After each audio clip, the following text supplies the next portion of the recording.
It's September in the kitchen garden and greenhouse, which means it's finally fall. At least the very cusp of fall, which means we are preparing for the cooler temps. We're getting all of the beautiful seeds we started in the greenhouse out into the garden, and I have some really fun projects for us today. First, we are going to plant these seedlings, but then we're gonna head out into the hedges and get some goldenrod, where I'm gonna teach you guys how to make some preparations for cold and flu season that are coming. And then we are also going to build a living salad in the greenhouse. She will live in the greenhouse and we can bring it inside and harvest it as needed for meals. It's going to be so awesome.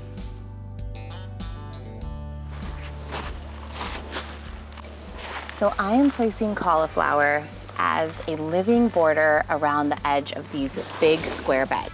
And the reason that I'm doing that is so that we create a beautiful height difference that will add a lot of texture and character to the actual configuration of our space once the veggies are in. Now these cauliflower are gonna get pretty big, but in the center of this bed, I will also have carrots and onions, which will have really tall foliage. So it'll add this really formal feel to this veggie bed. And that is one of the things I like to do in all of my beds, is think about the vantage point, how I'm walking into the garden, and then where I should plant the plants within the bed to give it, you know, some extra beauty, some extra layers.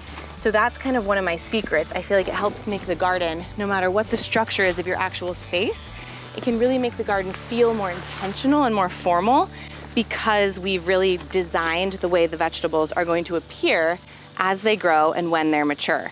I also like to keep in mind, these are cheddar cauliflower, so they'll be orange, which is stunning as they start to mature and unfold.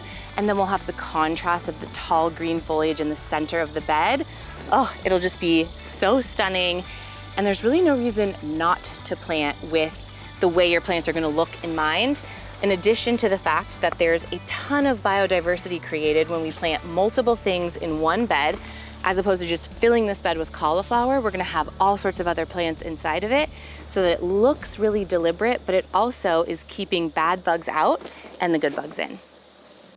It is that time of year where the hedgerows come alive, and what we have right now is goldenrod.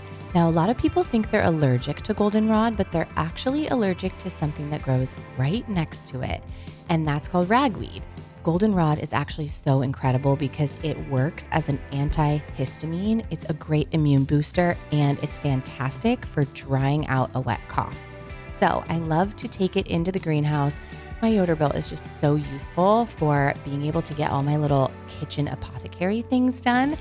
And what I'm doing here is I'm saving my fresh goldenrod and I'm going to infuse some honey with it. So all you have to do is cut the goldenrod flowers off the stems and then completely cover it in honey. You want to store it in an airtight container and let it infuse inside in a windowsill for just a couple days, and then it's ready to add to bread or tea.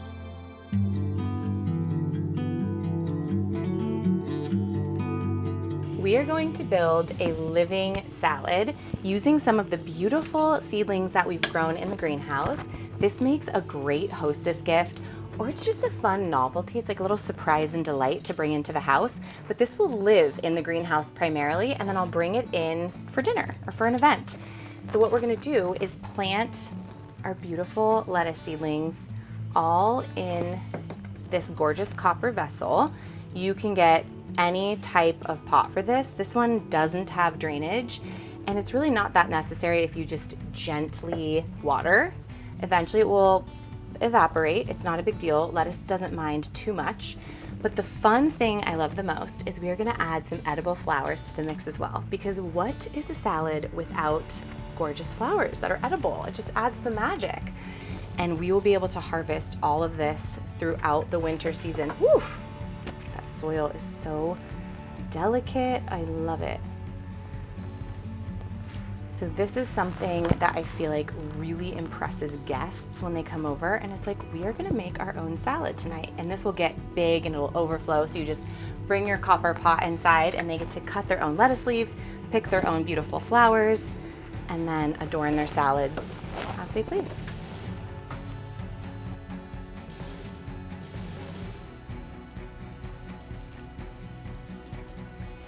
This honestly would make such a cute hostess gift as well. Could you imagine showing up to a Thanksgiving, celebration and you've brought a salad for the hostess? Oh, it's so good. This is a must this season. It's so easy, and honestly, with my amazing Yoderbilt greenhouse, I can keep these alive all winter until spring.